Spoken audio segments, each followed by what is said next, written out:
Hi friends. तो अगर आप मुझे अभी तक फॉलो करते हैं तो you know what is log, right? और अगर नहीं करते हैं तो प्लीज़ सब्सक्राइब।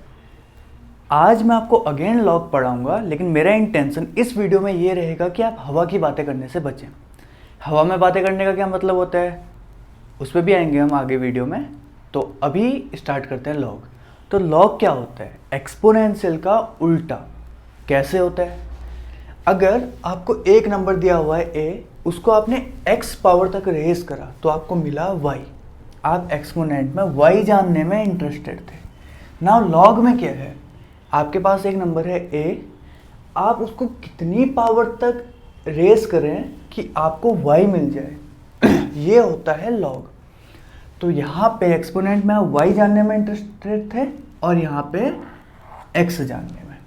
ठीक है, अब इसको कुछ एग्जाम्पल से समझते हैं। 2 raise to the power 5 is equal to 32। यानी अगर आप 2 को 5 पावर तक रेज करेंगे तो आपको क्या मिलेगा? 32। तो log of 32 to the base 2 is equal to 5। इसका क्या मीनिंग है कि 2 को अगर आप 5 पावर तक रेज करेंगे तो आपको 32 मिलेगा। Okay, now 3 raise to the power 4 is equal to 81। तो इसका मतलब log 81 to the base 3 is equal to 4। What does it mean? 3 को 4 पावर तक रेस करने में 81 मिलेगा।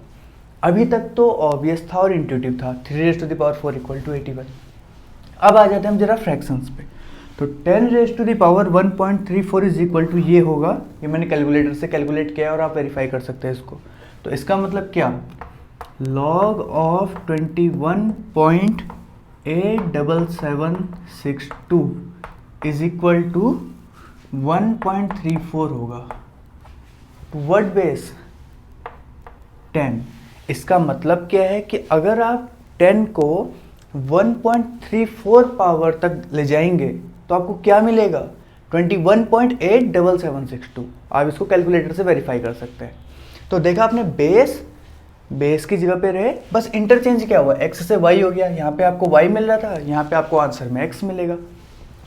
अच्छा, -1 स्क्वायर इक्वल टू 1। इसका मतलब log 1 to the base 2 log 1 to the base -1 is equal to 2, right? No, this is wrong. ये है एक केस हवा में बातें करने का। अभी ऐसे और आते रहेंगे आगे वीडियो में। तो अब आते हैं लॉग को समझने में। ठीक है, तो आपको अब ये पता चल गया कि लॉग जो होता है वो एक्सपोनेंट का उल्टा होता है। तो यानी अगर a की power x equal to y implies log of y to the base a is equal to x। अब यहाँ पे हमें क्या केयर करनी है? a जो होगा हम 0 से बड़ा या बराबर लेंगे। क्यों? क्योंकि नेगेटिव में आपने अभी एक एग्जांपल देखा था जब मैंने 10 को फ्रैक्शन तक रेज करा था। 10 की पावर कितना रेज करी थी मैंने? 1.34। तो अगर आप नेगेटिव नंबर को रेज करोगे, मान लो -1 की पावर 1/2, -1 को आपने हाफ पावर तक रेज करा, तो ये रियल नंबर पे कोई सेंस नहीं बनाता है। तो इसलिए हम नेगेटिव नंबर को अवॉइड करते हैं। ऑल्दो जब आप कॉम्प्लेक्स में पढ़ेंगे लॉग तो हम उसमें नेगेटिव नंबर्स को भी इंक्लूड करते हैं। तो फिलहाल के लिए a जो है वो ग्रेटर देन और इक्वल टू 0 होना चाहिए।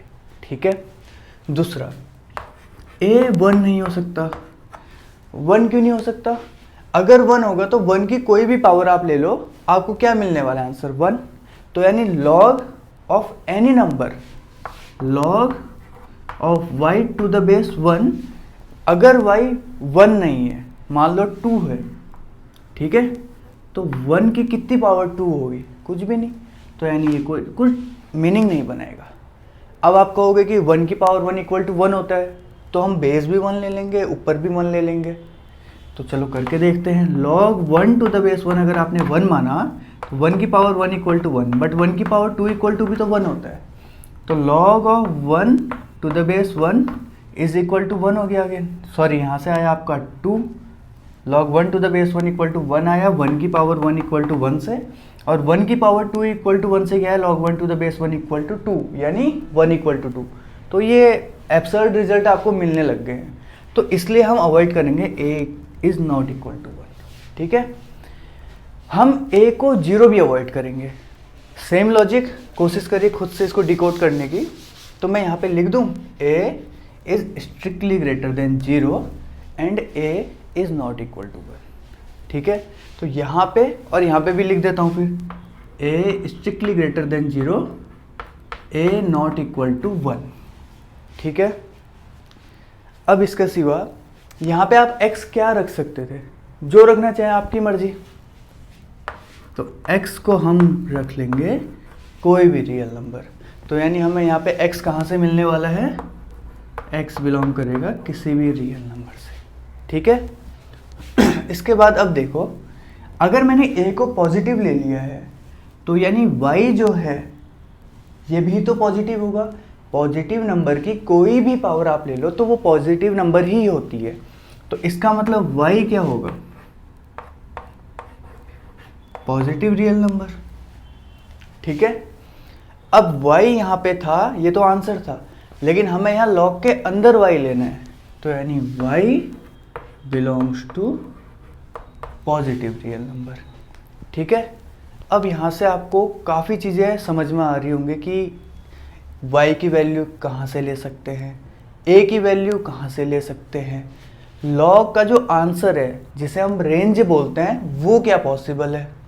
ठीक है, तो चलो अब हम एक थोड़ा फंक्शन के हिसाब से बातें करते हैं। मैं एक फंक्शन बोलता हूँ f ऑफ x, चलो f ऑफ y का फंक्शन मानते हैं, log y to the base a। Function y का है तो मैं मान के चल रहा हूँ a कांस्टेंट है, बट a 0 से बड़ा होगा और a 1 नहीं होगा। ठीक है, ओके। अगर फंक्शन ये है तो आप y की जगह पे क्या क्या रख सकते हैं, पॉजिटिव रियल नंबर। ठीक, इन जनरल आप इसी फंक्शन को डील करते हैं, इसी फंक्शन से डील करते हैं, तो इसलिए आप बोलते हैं कि लॉग का डोमेन पॉजिटिव रियल नंबर है। लेकिन अभी और आगे बढ़ेंगे, तो इस फंक्शन का डोमेन क्या है, पॉजिटिव रियल नंबर। आप इसमें सिर्फ पॉजिटिव रियल नंबर रख सकते हैं। अब इसकी वैल्यू यानी x क्या है, रियल नंबर, तो इसका डोमेन क्या था, पॉजिटिव रियल नंबर, रेंज क्या थी, real number, x belongs to r है ना। ठीक, इसकी रेंज होगी रियल नंबर।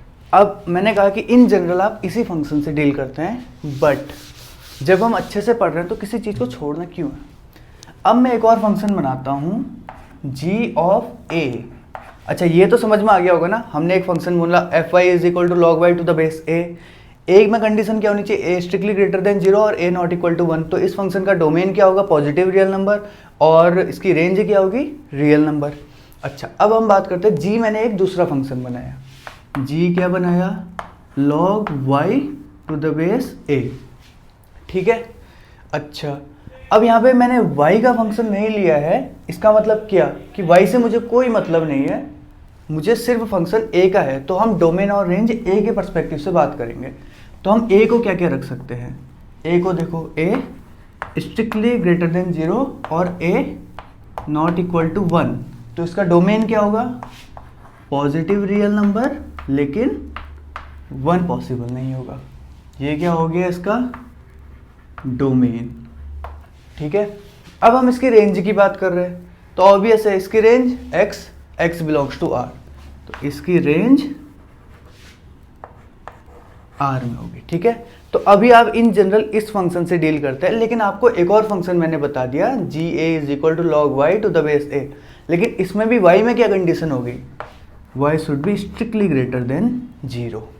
ठीक है, तो आपको मैंने इन दोनों फंक्शन के बारे में बता दिया। अब आगे मैं कोई भी रिजल्ट की बात करूंगा तो उसमें इस बात का ध्यान रखना कि इस फंक्शन का डोमेन क्या है, रेंज क्या है। ठीक है, तो अब मैं दो रिजल्ट प्रूफ करूंगा। पहला क्या, अगर a raise to the power 1 है तो वो होती है a के बराबर। ठीक, तो log a to the base a is equal to 1।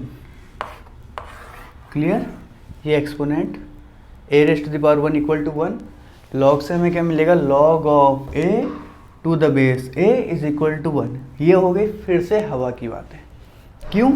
log a to the base a is equal to 1 provided a strictly greater than 0 and a not equal to 1। अब ये बातें होगी सही वाली बातें।